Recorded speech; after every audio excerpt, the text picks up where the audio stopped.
everybody, it's Top 5 Wednesday, and today is 5 books that are great starters to your favorite genre. Now, I have several favorite genres, so I'm going to go ahead and just do one for each different one. So, before I start, I wanted to show you this awesome sweatshirt I got. It's We Can Do It, Rosie the Riveter, and I think I could wear it every day and feel awesome. So, that said. First up is literary fiction, and I went with Kitchens of the Great Midwest by J. Ryan Stradell. And basically, this is one woman's story as she becomes a chef. And it's told each chapter by a different person who is a part of her life. There are also recipes at the end of every chapter. So if you wanted to do it as a book club read, it would be really fun because everybody can make different food and have really yummy dinner. So I just thought this was a really cool story. Asked some fun questions about identity and what we know about people and what we don't, and just how complex we are with all of our little circles of people that we know. And yeah, it was fun. It was not too long. None of the books that I'm recommending are too long, so I think they'd be good starters. Second up is The Power of Habit, Why We Do What We Do in Life and in Business by Charles Duhigg.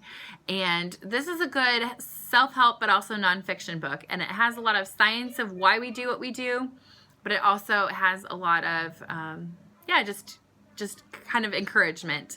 And everybody I know has habits that they want to make or break, and I think this would be a good one to pick up. So you could figure that out. Third is Gumption by Nick Offerman. And if you don't know who Nick Offerman is, you have to find out because he's so funny. He played Ron Swanson in Parks and Recreation, and he's kind of his own version of Ron Swanson in real life. He owns a wood cutting shop. If you've listened to any interviews, he's done some really cool ones on thenerdist.com. And I could just listen to him talk forever. There's actually, there's so many good things with him. But I liked this book a lot. I've read a couple of his, but Gumption is a history book, really, which I thought was cool. But it's also kind of comedy because it's Nick Offerman, and he's awesome. I've also heard he reads the audiobook, so if that's something you're interested in, there are a couple of raunchier things because they're historical figures, and that's kind of what happened. So maybe don't listen to it around the kids. However, each chapter is a different, what he calls an American with gumption. And I just really appreciated reading what his thoughts were on different people. There were some funny stories and just things that I didn't know. I know a lot about history, I feel like, at least most, broadly about American history. And I thought I learned something, and I was also entertained. So I think it'd be great for somebody who was kind of not sure about history or comedy. So the fourth and fifth ones are both memoirs. And the first one is I Am Malala, the Girl Who Stood Up for Education and Was Shot by the Taliban by Malala Yousafzai, I think is how you say her name. If you don't know who she is, another one, look up interviews.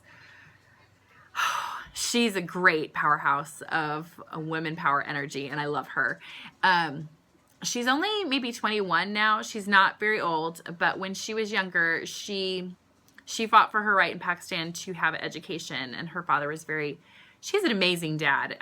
Listening to him talk is also very interesting and encouraging as a parent. But there's also a young reader's edition of her story if you aren't sure about, if you want to read it with your kids and that you don't want them to get the whole gritty details. There's also really cool picture books with Malala in it. So definitely pick her up. She's a great role model for anybody, I think, male or female alike. And the fifth one is My Grandfather Would Have Shot Me. A Black woman discovers her Nazi past. And it's by Jennifer Teege. The title drew me in on this one for sure. It's a woman she's from Germany, I think, and she was adopted. And so she kind of knows little bits and pieces about her biological family. But as she's going back, she finds just randomly a history book and sees a picture of her grandma next to this man who was a Nazi general. And it turns out it was actually the Nazi general who, I don't remember his name, but he was the Oscar Schindler's friend in Schindler's List. And the guy that was the bad, evil, the worst guy in Schindler's List is her grandfather in real life. And she obviously didn't have any clue about this. She's also, half, I think she's half black. But obviously, as a Nazi, he had some white supremacist feelings. And it was just really interesting hearing her come to grips with her past and who she was, feeling guilty. She also went back to visit the camps that he was at and just kind of really come to grips with who she was. And I just thought it was really an interesting read.